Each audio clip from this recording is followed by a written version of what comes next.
చూస్ country delight, live better. ఇప్పుడే country delight app ని download చేసుకోండి.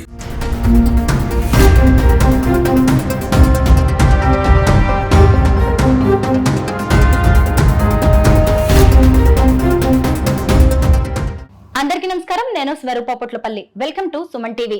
కన్నడ రియల్ స్టార్ ఉపేంద్ర, ఆయన భార్య ప్రియాంక సైబర్ నేరగాళ్ల వలలో పడ్డారు. ఆన్లైన్ లో మోసాలు జరుగుతున్నాయి, జాగ్రత్తగా ఉండండి అంటూ ఆ కపుల్ సోషల్ మీడియాలో తమ ఎక్స్పీరియన్స్ ను షేర్ చేసుకున్నారు. ప్రస్తుతం నాతో పాటు ఉన్నారు ఐటీ ఎక్స్పర్ట్ నల్లమోతు శ్రీధర్ గారు. ఆయనతో మాట్లాడి అసలు ఉపేంద్ర దంపతులు ఎలా సైబర్ నేరగాళ్ల వలలో పడ్డారనేది తెలుసుకుందాం. నమస్తే శ్రీధర్ గారు. శ్రీధర్ గారు, సినిమా స్టార్స్ అనగానే వాళ్ళు ఏం చేసినా, వారికి ఏం జరిగినా గానీ అది ఒక ట్రెండ్ గా మారుతూ ఉంటుంది. దాని మీద ఒక పెద్ద డిస్కషన్ అయితే నడుస్తూ ఉంటుంది. అసలు ఈ ఉపేంద్ర గారు, ఆయన భార్య ప్రియాంక ఎలా సైబర్ నేరగాళ్ల బారిన పడ్డారు అంటారు? ఇక్కడ మనకి డెలివరీ అప్లికేషన్స్ సంబంధించి ఏదో ప్రొడక్ట్ ఆన్లైన్ పెడుతుంటాం. పెట్టినప్పుడు ఆ ప్రొడక్ట్ డెలివరీ అవుతుందని చెప్పేసి ఏదో కాల్ వస్తుంది రకరకాల కంపెనీస్ దగ్గరికి, డెలివరీ కంపెనీస్ నుంచి. అలాగా ఉపేంద్ర గారి వైఫ్ ప్రియాంకకి ఒక కాల్ వస్తుంది, ఎట్లా ఈ ప్రొడక్ట్ అనేది డెలివరీ అవుతుంది, సో దానికి సంబంధించి ఒక వెరిఫికేషన్ చేసుకోవాలి అని చెప్పేసి వాళ్ళు ఆన్లైన్ లో ఉండే, వాళ్ళు ఫోన్ లైన్ లో ఉండేసి తనని కొన్ని నెంబర్స్ ఫోన్ మీద పెట్టేసి చెప్పేసి అన్నారు. సో తను ఏంటంటే డెలివరీ ప్రోడక్ట్ డెలివరీ కోసం అది వెయిట్ చేస్తున్నారు కాబట్టి నిజమే కాబోదు అని చెప్పేసి అని వాళ్ళు చెప్పినట్లుగా ఆ నెంబర్స్ అనేది ప్రెస్ చేసినప్పుడు ఏం జరిగింది, యాక్చువల్లీ తన ఫోన్ కు సంబంధించి కాల్ ఫార్వర్డింగ్ అనేది, అంటే ఎస్ఎంఎస్ కాల్ ఫార్వర్డింగ్ ఇలాంటి వాళ్ళకి వెళ్ళేలాగా వాళ్ళు సెట్టింగ్ చేస్తున్నారు. అంటే ఆ ప్రెస్ చేసిన నెంబర్స్ ఏంటంటే వీటి కాల్ ఫార్వర్డింగ్ అంటారు, ఎస్ఎంఎస్ ఫార్వర్డింగ్ ఎనేబుల్ చేశారు. ఇవి ఏంటంటే డెలివరీ రావాలి కాబట్టి వాళ్ళు చెప్పింది చేద్దామనే ఒక ఎమోషనల్ ప్యానిక్ మోడ్ లో ఉండేసి సెర్చ్ చేయడం జరిగింది.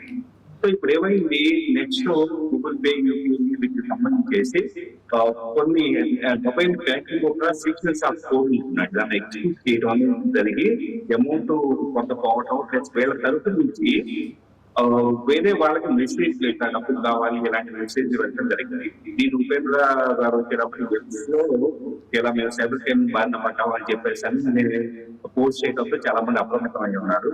ఇలాంటివి డెలివరీ అప్లికేషన్స్ కు సంబంధించి డెలివరీ సర్వీస్ చెప్పేసి ఫోన్లు రావడము, ఫోన్స్ ని హ్యాక్ చేయడం, లేదా UPI, Google pay, phone pay accounts ని హ్యాక్ చేయడం ఈ మధ్య చాలా ఎక్కువగా జరుగుతుంది. సో దీని విషయంలో ప్రతి ఒక్కళ్ళు అయితే కనుక ఖచ్చితంగా ఉండాలి. స్వరూప్ గారు కరెక్టే. మనకు కూడా లోన్స్ ఇస్తామని మీకు ఒక ఓటీపీ వచ్చింది, ఆ ఓటీపీ చెప్పండి అని, అలాగే మీకు ఒక గిఫ్ట్ వచ్చింది, ఆ గిఫ్ట్ ని మీరు అందుకోవాలి, డెలివరీ చేయాలి అంటే మాకు ఆ పాస్వర్డ్ చెప్పండి అంటూ కూడా కాల్స్ వస్తూ ఉంటాయి. కొంతమంది వెనక ముందు ఆలోచించకుండా చెప్పేస్తూ ఉంటారు. దానివల్ల ఎలాంటి ప్రమాదాలు జరిగే అవకాశం ఉంది? ఒకవేళ మనం ఓటీపీ చెప్తే వాటిని సైబర్ నేరగాళ్లు ఎలా ఉపయోగించుకుంటారు? మెయిన్ ప్రాబ్లం ఏంటంటే మన బ్యాంకింగ్ సర్వీసెస్ కానీ అన్ని రకాల బ్యాంకింగ్ కాదు, ఫేస్బుక్ లాంటి వాటి కూడా ఈరోజు టూ స్టెప్ వెరిఫికేషన్ పెట్టుకున్నాను. అంటే మీ యూజర్ నేమ్ పాస్వర్డ్ నాకు తెలిసింది అనుకుంటున్నాను. మీ ఫోన్ కి వచ్చే ఓటీపీని నేను తెలుసుకోగలిగితే కనుక ఫేస్బుక్ అకౌంట్, మీ ఇన్స్టా అకౌంట్ ను కూడా యాక్సెస్ చేయగలిగింది. సో బ్యాంకింగ్ కానీ ఇలాంటి అకౌంట్స్ కానీ ఓటీపీ వచ్చేలా చేయాలంటే చాలా సింపుల్ టెక్నిక్ సైబర్ నేరస్తులు ఫాలో అవుతారు. ఏంటి, మీకు సడన్ గా కాల్ చేస్తారు, కాల్ చేసి మేము పలానా బ్యాంక్ నుంచి కాల్ చేస్తున్నాము, సో మీ అకౌంట్ సస్పెండ్ అవుతుంది, KYC reserve bank of India కేవైసీకి ఒక డెడ్ లైన్ పెట్టుకున్నారు, మీరు ఎప్పటిదాకా అప్డేట్ చేయలేదు కాబట్టి వెంటనే తెలియజేయండి అని చెప్పేసి అన్నప్పుడు ఏమవుతుందంటే, నా అకౌంట్ సస్పెండ్ అవుతుందేమో, నేను డబ్బులు ఇక్కడ ట్రాన్స్ఫర్ చేయలేదు, నా అకౌంట్ డబ్బులు రావు అని చెప్పేసి నిర్దేశంగా వెంటనే వీళ్ళు వాళ్ళు ఫోన్ లైన్ లో చెప్పిన ప్రతి యాక్టివిటీ చేస్తారు. ఇప్పుడు సింపుల్ గా క్యాష్ టైప్ చేసేసి ఈ పర్టికులర్ నెంబర్ టైప్ చేసి అంటే ఈ మొబైల్ నెంబర్ ని టైప్ చేయండి అని అంటారు ఎగ్జాంపుల్ గా. ఇప్పుడు ఏమైంది, ఏ మొబైల్ నెంబర్ నుంచేసి నేను చెప్పే మొబైల్ నెంబర్ కి, అంటే నా నేరస్తుల యొక్క మొబైల్ నెంబర్ కి మీకు వచ్చే ప్రతి ఎస్ఎంఎస్ ఫార్వర్డ్ అయ్యేలాగా మీకు సెట్ చేస్తారు. అంటే మీకు వచ్చే ప్రతి ఓటీపీ కూడా ఏమైంది, ఇండైరెక్ట్ గా నాకు వచ్చేసేసింది. ఆటోమేటిక్ గా ఇక్కడ నుంచి నేను ఏ ట్రైన్ ఎగ్జిక్యూట్ చేసినా కూడా మీ అకౌంట్స్ నుంచి డబ్బులు పోయే ప్రమాదం అనేది ఉంటుంది. సో అందుకని ఎవరన్నా ఫోన్ చేసి ఓటీపీ చెప్పండి అని చెప్పేసి అంటే కనుక ఎట్టి పరిస్థితి చెప్పకూడదు. అలాగే ఇప్పుడు మనం గూగుల్ పే, ఫోన్ పే లాంటివి వాడుతూ ఉన్నాము. మన బ్యాంక్ డీటెయిల్స్ అన్ని కూడా ఆన్లైన్ ట్రాన్సాక్షన్స్ అన్ని చేస్తూ ఉన్నాము. ఫోన్ నుంచే ఈవెన్ బ్యాంక్ అకౌంట్ ని కూడా మనం వాడుతూ ఉన్నాం కదా. అయితే ఒక్క ఫోన్ నంబర్ వాడడం వల్ల ప్రమాదమా? ఖచ్చితంగా మనం 2 ఫోన్ నంబర్స్ వాడాల్సిన అవసరం ఉందంటారా? అంటే ఒకటండి, 2 ఫోన్ నెంబర్స్ వాడటం కన్నా బ్యాంక్ అకౌంట్ పెట్టుకోవడం బెటర్. ఎలాగా ఒకటి వచ్చేటప్పటికే ఒక 25,000 రెగ్యులర్ గా ప్రతి నెల మనం పెట్టే ఖర్చు వాడు 70 రకాల బిల్స్ ఉంటాయి కాబట్టి వాటి కోసం బిల్ పేమెంట్ కోసం 25,000 రూపీస్ అమౌంట్ పెట్టుకొని కేవలం ప్రైమరీ అకౌంట్ రెగ్యులర్ యాక్టివిటీస్ గా దాన్ని ఉపయోగించుకోవడం బెటర్. రిమైనింగ్ మెయిన్ మీ సేవింగ్స్ అకౌంట్ లేకపోతే ఫిక్స్డ్ డిపాజిట్ లో లోన్ అకౌంట్ ఉంటే కనుక దాన్ని కంప్లీట్ గా సపరేట్ అకౌంట్ పెట్టుకొని వీలైతే దాన్ని internet banking, merchant transactions, online banking లోకి వెళ్తే మర్చెంట్ ట్రాన్సాక్షన్స్ అనేది డిజేబుల్ చేయడం ఆప్షన్ ఉంటుంది. సో ఇప్పుడు POS వీటన్నిటిని డిజేబుల్ చేయడానికి మీకు నెట్ బ్యాంకింగ్ లో సెట్టింగ్స్ లోకి వెళ్తే ఒక ఆప్షన్ ఉంటుంది. ఇలాగ పూర్తిగా సెక్యూర్ గా చేసుకోగలిగితే కనుక మీ మెయిన్ అకౌంట్ అంటే భారీ మొత్తంలో డబ్బులు ఉంటే మీ మెయిన్ అకౌంట్ ప్రమాదం పట్టకుండా ఉంటుంది.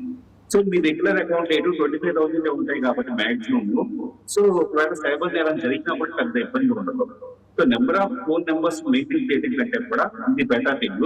ప్లస్ దీంట్లో కూడా ఏమవుతుందంటే కొన్ని సందర్భాలు గూగుల్ పే, ఫోన్ పే ఇలాంటి వాటికి వచ్చేటప్పటికి మల్టిపుల్ బ్యాంక్ అకౌంట్స్ ఒకే నెంబర్ తో లింక్ చేసుకోవచ్చు కాబట్టి అప్పుడు మీరు 2 నెంబర్లు పెట్టుకుని 2 అకౌంట్ వచ్చేటప్పటికి ఆ 2 నెంబర్ సెట్ చేసుకుంటే సరిపోతుంది. కానీ పోలీసుల వరకు వెళ్ళినా పెద్దగా ప్రయోజనం ఉండట్లేదు అంటున్నారు. మనకి మనమే ఎలా జాగ్రత్త పడితే మంచిది? సురసు గారు, ఇక్కడ ఇండియాలో మీకు ప్రాబ్లం అవుతుందంటే పోలీసులు దాకా వెళ్ళినా ఎందుకు చేస్తుందంటే బ్యాంకింగ్ రెగ్యులేషన్స్ అన్ని కరెక్ట్ గా లేవు. అంటే ఉదాహరణ మీరు నాకు 10 రూపాయలు పోయింది అనుకోండి, పోయిన తర్వాత దానిని 24 అవర్స్ లోనో 48 అవర్స్ లోనో మాక్సిమం 72 అవర్స్ లోనో కంపెనీలు చేసిన తర్వాత బ్యాంకులో పోలీసులు కలిసి దే షుడ్ ఇన్వెస్టిగేట్ ఈ డబ్బులు ఎక్కడికి వెళ్ళి దాన్ని ఇన్వెస్టిగేట్ చేసి డబ్బులు వెనక తీసుకురావాలి అనే పాలసీ మీకు లేదు. అదే మీకు యూరోపియన్ కావచ్చు, ఇంకా కొన్ని ఇతర దేశాల్లో యూఎస్ లో కానీ ఇక్కడ ఫైనాన్షియల్ ఫ్రాడ్ జరిగితే కనుక ఇమ్మీడియట్ గా దాన్ని రీస్టోర్ చేసేటప్పుడు వెనక అయితే మెకానిజం మన దగ్గర వచ్చేటప్పటికే మోస్ట్ ఆఫ్ ద పీపుల్ ఇప్పుడు నేను నిలబెట్టాను అనుకోండి, నా అడ్రస్ అనేది కరెక్ట్ గా ఉంటుంది. నాకు డబ్బులు ఎక్కడెక్కడి నుంచి వచ్చినాయి అనుకోండి, నేను సింపుల్ గా ఏం చేస్తా ఉంటాను, పోలీసులు పట్టుకునే లోపలే అసలు నా ఒరిజినల్ అడ్రస్ కరెక్ట్ గా ఉన్నప్పుడు నన్ను పట్టుకునే స్థితి లేదు. అందుకని ఈ మధ్య reserve bank of India KYC ప్రతి ఒక్కళ్ళు కూడా KYC అప్డేట్ చేయాలని ఎందుకు మ్యాండేటరీ తీసుకొచ్చిందంటే నేర పరిశోధనలో నేరస్తుడు ఎక్కడున్నాడో పట్టుకోవడానికి ఇది హెల్ప్ అవుతుంది కాబట్టి దీన్ని తీసుకొచ్చున్నారు. సో బ్యాంకుల మీద, ప్రభుత్వాల మీద డిపెండ్ అవ్వడం కాకుండా మనంగా ఎప్పుడు ఏదైనా కాళ్ళు వచ్చినా కానీ లేదా ఆన్లైన్ లో మన credit card, debit card information blind share చేయడం కాకుండా అది లీగల్ వెబ్సైట్, అది పిచ్చి వెబ్సైట్ కాకుండా అఫీషియల్ వెబ్సైట్ కాకుండా వెరిఫై చేసుకుంటారు మాత్రమే మన కార్డు డీటెయిల్స్, మన నెట్ బ్యాంకింగ్ డీటెయిల్స్ చేయాలి తప్పించి ఏది పడితే అక్కడ మన డీటెయిల్స్ చేసామంటే అది ఫిషింగ్ సైట్ ద్వారా నేరస్తులకు వెళ్ళి భారీ మొత్తంలో డబ్బులు నష్టపోవాల్సిన ఏర్పడుతుంది. ఈ మధ్య కాలంలో ఆన్లైన్ మోసాలు, ఫేక్ కాల్స్, అలాగే హ్యాకింగ్ లాంటివి బాగా పెరిగిపోయాయి. అంతా అయిపోయిన తర్వాత మనం పోలీసుల చుట్టూ తిరగడం కంటే మన జాగ్రత్తలో మనం ఉంటే మంచిదని సైబర్ ఎక్స్పర్ట్స్ చెప్తూ ఉన్నారు. Thank you so much Sridhar గారు.